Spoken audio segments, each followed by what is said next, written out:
Good afternoon. The images from the Honorable Carry ceremony at Joint Base Pearl Harbor this month made us all proud to be Americans. President Trump is committed to getting the almost 8,000 left behind from the Korean War home and bringing closure to the families who have been waiting for more than 60 years. The process of identifying and verifying the remains is challenging, but one that this administration is committed to. Overseeing this process is Kelly McKeag, the Director of Defense for POW and MIA Accounting Agency, leading DoD's worldwide operation of research, investigation, recovery, and identification, and supporting functions. Director McKeag strives to provide the fullest possible accounting of our missing personnel. The director, along with his colleagues, Dr. John Byrd, the Defense POW and MIA Accounting Agency Laboratory Director, and Dr. Timothy McMahon, Director of DoD DNA Operations, have joined us today to offer remarks and take your questions on this topic. After this, I'll be back up to address other questions and news of the day. Thanks, Director. Thank you, sir. Ladies and gentlemen, good afternoon.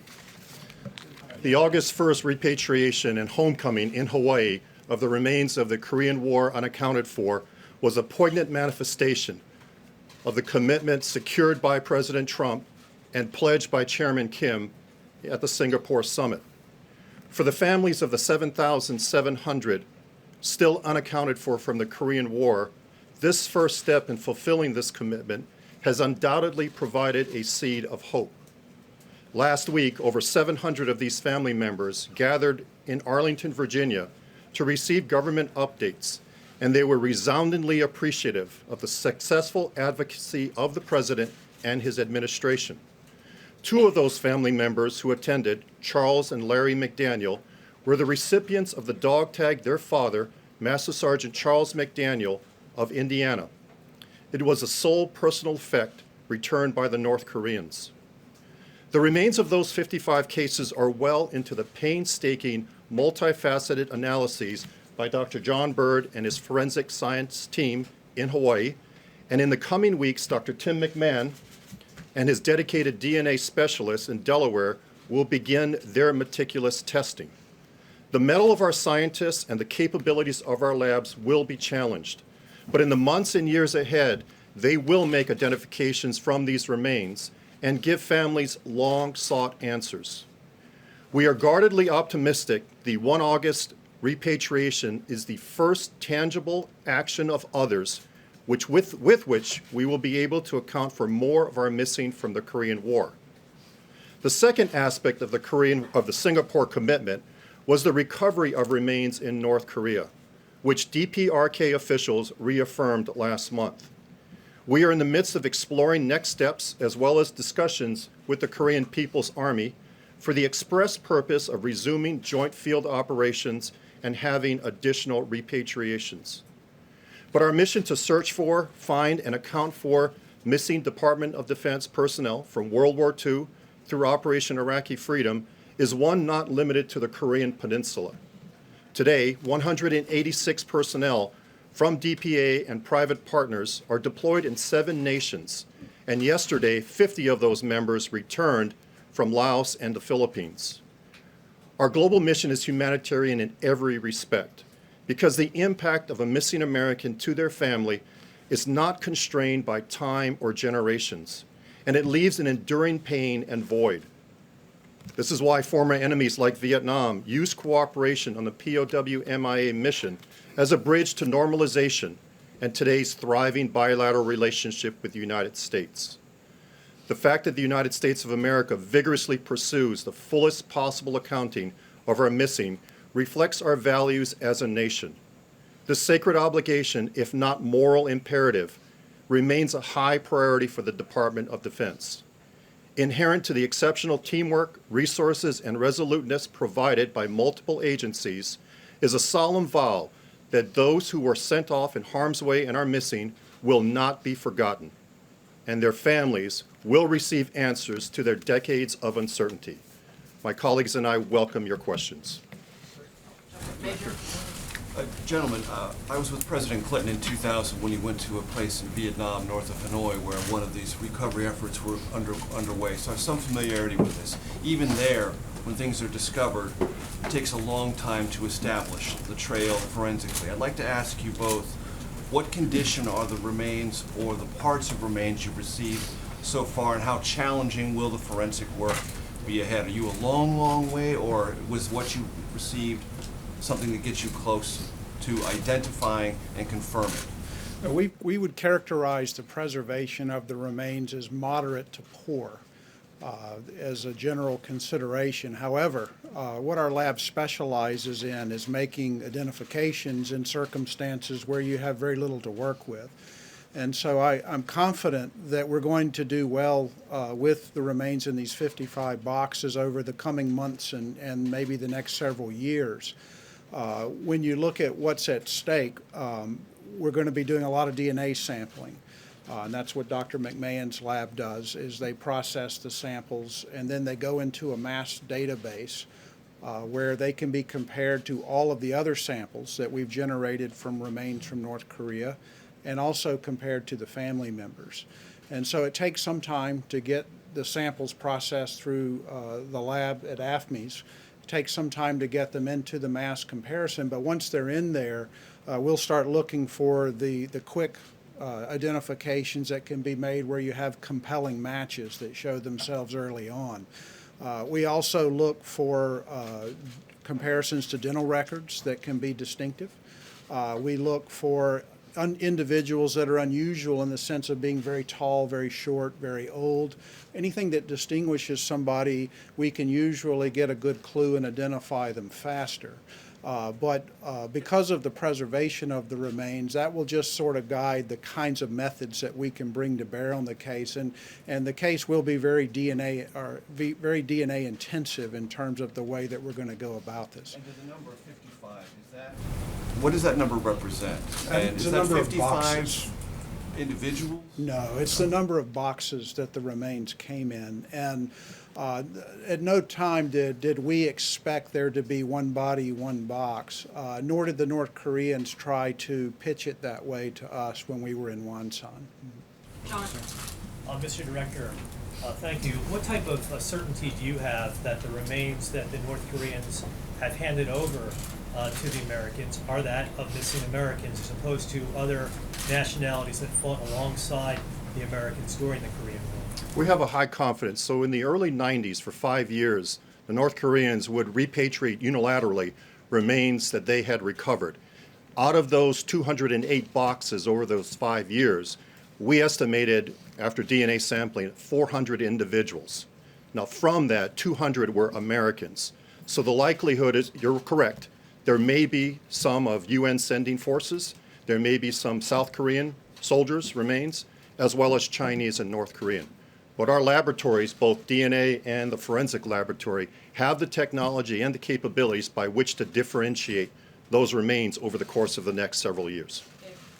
Director, I think you mentioned you're in some discussions with the North Koreans about potential future actions, maybe to search for more remains and joint efforts as such. I think the Pentagon and Secretary Mattis have mentioned that. What, if I'm to understand right, the Bush administration ended the program in which U.S. officials would be helping search for the remains, in part because of security concerns for our own forces there. Can you describe kind of what you're looking for from the North that could resume those kind of joint operations, and what steps you needed, how close you are to maybe doing that? So for 10 years, we operated between 1996 and 2005. Over time, conducting 33 joint activities with the North Koreans. Security is primarily our responsibility for our personnel. We also pay attention to communications, having communications abilities, as well as having an ability to medevac our personnel should they get hurt. What we would be looking for from the North Koreans is, again, a commitment from them that communications, medical evacuation requirements can be met, and more importantly, that we can conduct these joint operations in a collaborative way, as we had done for 10 years.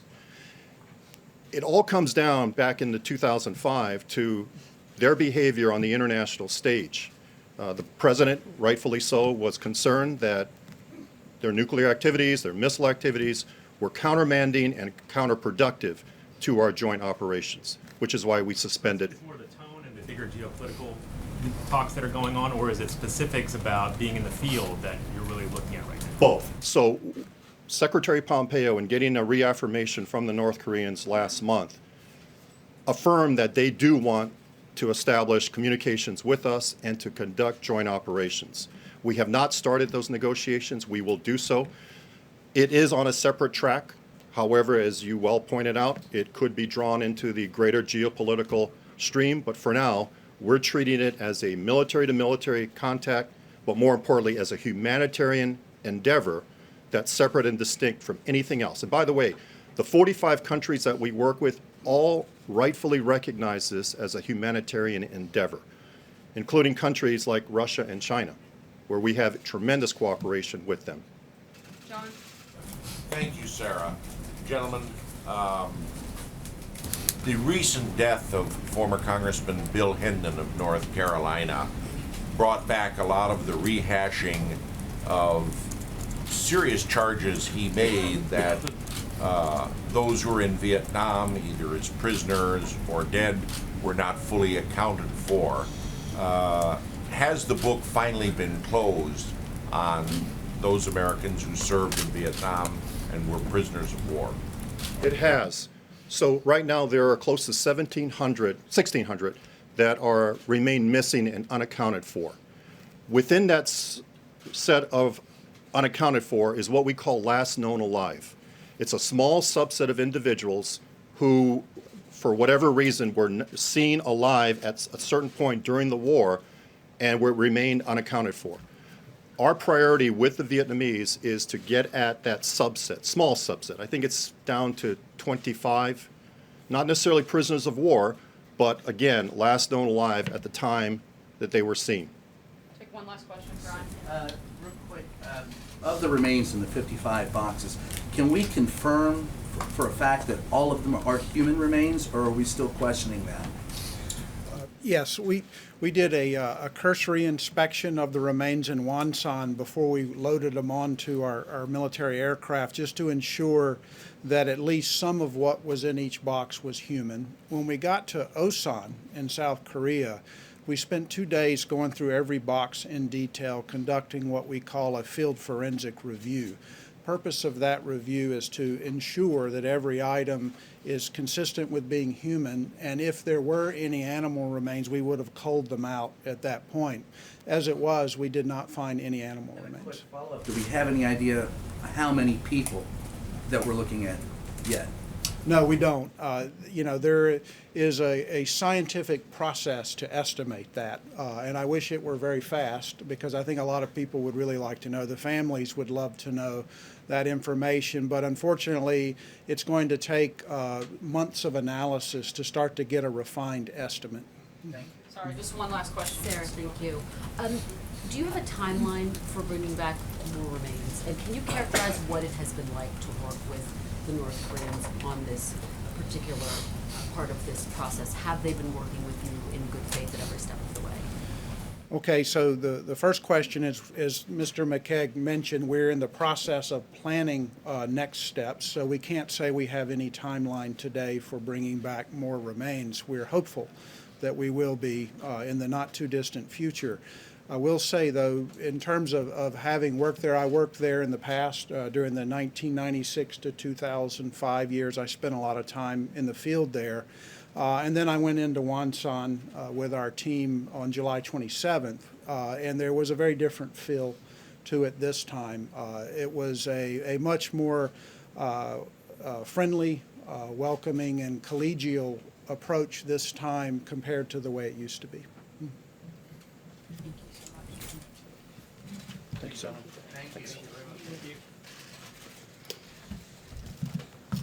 Thank you, Director. Looking ahead to next week, Ambassador Bolton will meet with officials in Israel and Ukraine, as well as with his Russian counterpart in Geneva, as a follow-up to the Helsinki summit to discuss a range of important national security issues. Lastly, we extend our prayers to the families of those injured and deceased after the tragic bridge collapse in Genoa, Italy, as well as to the victims of this morning's attack in London. The president condemns this horrible attack on innocent civilians, instead is ready to provide assistance to the United Kingdom. And with that, I'll take your questions. Jonathan? Sarah, we've heard from the president via Twitter on Omarosa, describing her as crazed, a crying lowlife, a dog. Is this any way for a president to talk about any American, let alone somebody that he hired and made the highest ranking African-American woman that served in his White House? I think the president is certainly voicing his frustration with the fact that this person has shown a complete lack of integrity, particularly by the actions following her time here at the White House. Why did he hire her? I mean, why didn't he hire somebody he's describing as a dog, as a Look, the lowlife? president wanted to give her a chance, and he made clear when General Kelly came on, and he voiced concerns that this individual didn't have the best interest of the White House and the president and the country at heart. The president said, do what you can to get along, and if you can't, he gave him full authority to carry out the decision to let her go. Steve? What is his strategy in continuing to respond to the charges in this book? Why does he just ignore it? Look, I think he's made, again, the frustrations, I think not only those of us here in the White House, but frankly, I think most of America would be happy to ignore it. Unfortunately, the individuals in this room continue to create a large platform for somebody they know not to have a lot of credibility, for someone they frankly refuse to give a platform to when they worked here at the White House. It wasn't until this individual started to negatively attack this president and this administration and try to tear this entire place down that she received the type of platform and rollout that she's getting. I think it would be great if every single person in this room and every single person in the administration never had to talk about this again, and we actually got to focus on the real policies and the real things that not matter just to people in this building, but certainly all Americans, African Americans, Hispanics, and everybody in between. I think that would be the best thing that we could certainly do for our country. Jill? Thank you, Sarah. What do you say to critics who see his attacks on Omarosa as part of a pattern of insulting prominent African Americans? People he's taken criticized recently include Don Lemon, Maxine Waters. He's claimed that football players protesting racial injustice don't know what they're protesting. Look, the president, this has absolutely nothing to do with race and everything to do with the president calling out someone's lack of integrity. The idea that you would only point a few of the things that the president has said negative about people that are minorities. The fact is the president's an equal opportunity person that calls things like he sees it. He always fights fire with fire, and he certainly doesn't hold back on doing that across the board. Have you signed an NDA? I'm not going to get into the back and forth on who has signed an NDA here at the White House. I can tell you that it's common in a lot of places for employees to sign NDAs, including in government, particularly anyone with a security clearance. Annie? Me? Yeah. Sorry. Unless there's another Annie back there, I don't know. The president said that he kept Omarosa. John may be happy to go by Annie if that means he gets to take your question, but. The president said he kept Omarosa on despite complaints from her colleagues because she was personally supportive of him and said nice Sorry, I things can't about hear him. He said he kept her on despite complaints about her behavior because she was personally supportive of him and said nice things about him. Is that true of any other officials that are working in this White House right now? I'm not aware of that. Justin? Since you don't want to talk about Omarosa, I have a bunch on Turkey that hopefully you'll let me get through. A bunch. I don't know. We'll do our best. Do you have a reaction to President Erdogan calling for a ban on U.S. electronics like iPhones? And would the president encourage a similar ban on Turkish products by Americans? I certainly don't have a policy announcement on that front at this point. In sort of the same vein, there was a report from our colleague at Reuters that the U.S. is warning Turkey of increased pressure. So I'm wondering if you have details on how that was conveyed, what additional steps might look like, and if the U.S. would take additional steps before the hearing for the detained American pastor on October 12th. How the information from Turkey was received, or how the information from the United States to Turkey? Well, I can tell you that at the Turkish ambassador's request, as you know, Ambassador John Bolton met with the ambassador of Turkey yesterday here at the White House and continued to raise and point out the concerns that we have. One last one. The president encouraged Israel's government to release a Turkish citizen in July, and did that contribute to his frustration with Erdogan not releasing this American pastor? Certainly, the president has a great deal of frustration on the fact that Pastor Brunson has not been released, as well as the fact that other U.S. citizens and employees of diplomatic facilities have not been released. And we're going to continue to call on Turkey to do the right thing and release those individuals. Sager. Thanks, Sarah. Does the president or this White House believe that it is a violation of Department of Justice protocol if the special counsel's investigation goes beyond September 1st? I'm not going to say that we would say necessarily a specific violation, but I think we've been very clear that not only do we, but all of the American people want this to wrap up. John? Yeah. Thank you, Sarah. Two questions on Turkey. As the relationship between the president and President Erdogan grows peripherous, my question very simply is, are we going to see the restoration of the readouts on calls between the president and other world leaders?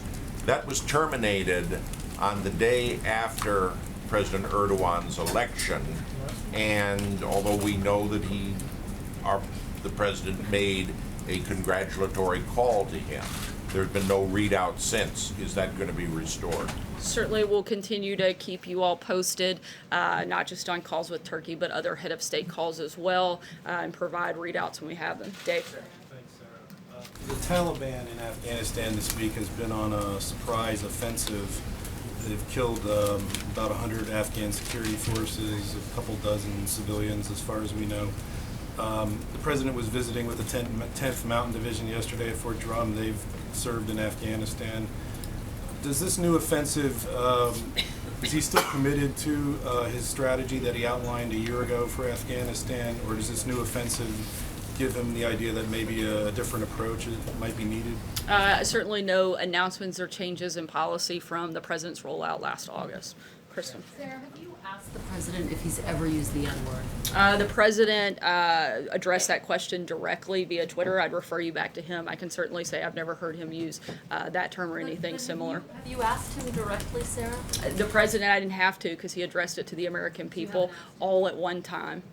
Why haven't you asked him directly? Again, the president answered that question directly on Twitter earlier today. Can you stand at the podium and guarantee the American people they'll never hear Donald Trump utter the N-word on a recording in any context? I can't guarantee anything, but I can tell you that the president addressed this question directly. I can tell you that I've never heard it. I can also tell you that if myself or the people that are in this building serving this country every single day, doing our very best to help people all across this country and make it better, if at any point we felt that the president was who some of his critics claim him to be, we certainly wouldn't be here. This is a president who is fighting for all Americans, who is putting policies in place that help all Americans, particularly African Americans. Just look at the economy alone. This president, since he took office in the year and a half that he's been here, has created 700,000 new jobs for African Americans. That's 700,000 African Americans that are working now that weren't working when this president took place. When President Obama left after 8 years in office, he had only created 195,000 jobs for African Americans. President Trump, in his first year and a half, has already tripled what President Obama did in 8 years. Not only did he do that for African Americans, but for Hispanics. 1.7 million more Hispanics are working now. This is a president who cares about all Americans, who is committed to helping them, and is putting policies in place that actually do that. Kevin. Sorry, Kristen, I'm going to go ahead to Kevin. Kevin, go ahead. Go ahead. Just to be clear, you can't guarantee it. Look, I haven't been in every single room. I can tell you the president has addressed this directly. He's addressed it directly to the American people, and I can tell you what the focus and the heart of the president is, and that's on helping all Americans. And certainly, this is somebody who has been in business for decades, and you're just now hearing some of these outrageous accusations after the fact. He's dealt with people all over the world. It wasn't until he became a candidate for president that you started started to hear some of these salacious and ridiculous claims. And certainly, I think if you look at the actions that this president has taken, certainly the policies that he's enacted, you can see the heart of who he is, and you can see exactly what he has done and the type of president and person he is. Kevin? Thank you, Sarah. Just a very quick one on something that Omarosa said today. She called the president unfit, mentally unfit for the office. As someone who worked with her, how surprised are you at the level of her animus toward this president and toward this White House, and if I could follow? I'm certainly, I think like most people that worked with her, very disappointed that she would go to such a self-serving and somebody who blatantly cares more about herself than our country to make up some of these outrageous claims and accusations. Look, she worked here for a year and didn't have any of these things to say. In fact, everything she said was quite the opposite, and not just the year that she worked here, but the time that she spent on the campaign trail. And I think it's really sad what she's doing at this point. If I could follow very quickly, I wanted to ask you, just very briefly, we read earlier this afternoon that the Trump campaign has made an arbitration action against Omarosa. And I'm just curious, and I know there's separate entities, but is it likely that the White House is considering pursuing something in the way of possible action toward Omarosa for violating any... I certainly wouldn't be able to comment on any potential ongoing legal matter. Major. Sarah, a moment ago you said one of the motives for Omarosa was to tear this entire place down. What do you mean by that? And do you have, or others here have, ongoing concerns that while she was here, she taped other conversations that could either be damaging to the reputation of this White House or revelatory of something you'd rather keep private? I think the greatest concern we have is the lack of integrity that this individual has shown. One other thing, Sarah, she played a tape recording of a conversation with the president. Do you have any doubt that that is an authentic conversation that she had with the president? I don't. Okay, then related to that, the president said he was unaware in that conversation. Was that a truthful representation of what he knew at the time, or was he just trying to make Omarosa feel better? As I said moments ago, the president had a direct conversation with General Kelly, asked them to try to work things out. If it didn't, he gave General Kelly the full authority to make decisions about hiring and firing, including with respect to Omarosa. Because he knew what had happened and he knew he'd approved it. On the timing, I think he knew that it was certainly a possibility, but as to the fact whether or not General Kelly had called the president, I don't think he had at that point. Steve? Yes, Sarah, repeatedly we've heard the president declare that the so-called Islamic State terror group has been practically vanquished, especially in Iraq and Syria. Well, the Defense Department yesterday, the lead inspector general for Operation Inherent Resolve, in fact, says that their forces are estimated to be anywhere between 28,600 and 31,600 fighters, which would be about the number that they had at their peak. So has ISIS been practically vanquished? Certainly we know that the caliphate has been practically destroyed. Certainly there are continue to be ISIS fighters, and that's why we continue to take all of those threats seriously and look for ways every single day to defeat them and protect American people and our allies. Michael? Can I go back to the race question again? I get that you can cite things, statistics that might be positive statistics for policies that the president has done vis-a-vis African Americans and other minorities. What do you say to people who look at the pattern of comments that the president has made specifically about African Americans and feel like he is singling those folks out because of their race? Are they missing something? Are they deluding themselves? What do you say to them? Because there are lots of people out there who look at the pattern and say, yes, he says negative things about a lot of people, but there seems to be a particular pattern of singling out African Americans and commenting in particular about their intelligence or lack thereof and their looks. I certainly don't think so. I think, as I said, the president has said similar things about a number of individuals, certainly that are not African American or any other minority. I can simply talk to you about the policies and the person that the president is. I think if, again, the person that a lot of his critics say he is, certainly wouldn't have been in business with him for decades. Certainly you wouldn't have had Bill and Hillary Clinton. They attended his wedding. A number of Democrats begged him for campaign contributions. I mean, if they were who he said he was, why did they have these relationships with him? I think it is very convenient that these accusations started once the president became someone running for office. He has shown time and time again through his actions, through his policies, that he wants to be a president for all Americans, that he wants to do everything he can to make America better, and not just for a certain group of people, but for everybody. I think that he has made a number of comments about plenty of people, and to try to single that out to one group is frankly silly, because I think if you did a comparison, he's probably got a lot more nasty things out there about some other people. Appropriate to? I'm sorry? Do you think that, I mean, Look, the president is somebody who's always going to fight fire with fire.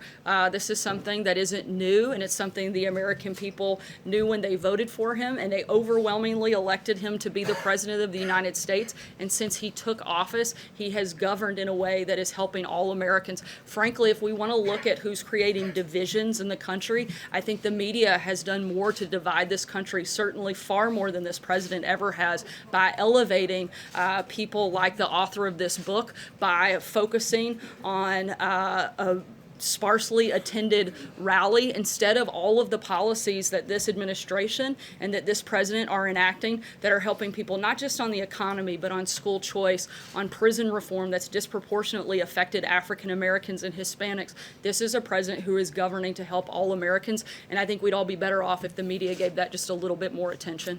John? Thanks a lot, Sarah. You expressed how you feel about Omarosa since the publication of this book. How was she viewed by fellow staff members here at the White House while she worked here? Did she pull her own weight? Was she viewed as untrustworthy? Did you trust her?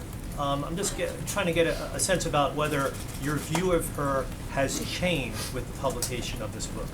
Certainly, I've expressed some disappointment. I'm not going to get into a back and forth on personal feelings that I have with a former colleague. I think that the focus not only of my time here, but of this administration is looking forward and how we can actually implement policies that matter to the American people, not who like to in the building behind me. Brian? Different topic, if we can. When, and then a follow-up. When the first time the Mueller investigation indicted some Russians, this administration sanctioned those Russians. The 12 that were recently indicted, the 12 Russian nationals, does this administration plan to also level sanctions against them? I don't have any announcements on that front right now. Quick follow-up. You said you would like everyone to stop talking about this particular subject, including the administration. So are you saying you would like the president to stop tweeting about Omarosa? I think if the media continues to give it wall-to-wall coverage, the administration, in some cases, will be forced to respond. But I think it would be better off for all of us to walk away and focus on some things that matter. Raquel? Hi, Sarah. Thank you so much. I want to ask a question about Secretary Max. He's in Brazil right now and visiting other countries in South America. And how much does his trip has to do with countering the growing presence of China in the region? Certainly, we have a lot of shared values with the countries that he's visiting. We would always like to be the priority partner for those countries, and we hope that those relationships will continue to develop, and we'll keep you posted if he has any updates from the trip. Last question, Stephen. Bearing in mind that the Trump campaign's announcement that it's pursuing arbitration of Omarosa necessitates attention and a major national focus. Can we talk, and can I ask you once more about the practice of signing people to non-disclosure agreements? Because let me ask you what it says about the expressions of loyalty or lack thereof for people who work behind that wall. Why do people need to be contractually obligated to forever after, in perpetuity, never say anything negative about the president, any member of his family, any product they should produce? Why is that necessary? Look, again, it's common in a lot of protect the corporate interests? What's the particular Certainly, necessity it's for this? also, despite contrary opinion, it's actually very normal, and every administration prior to the Trump administration has had NDAs particularly specific for anyone that had a security clearance. This White House is Security and certainly no classified different. Sorry. Keeping someone like Omarosa silent, because right now, what the Trump campaign is doing is he's forcing her essentially to defend herself and potentially even pay damages. Why is that necessary? That's a question you would have to ask the Trump campaign. It's certainly not a question that I could answer as somebody that's in an official government capacity. Thanks so much, guys. Have a great day.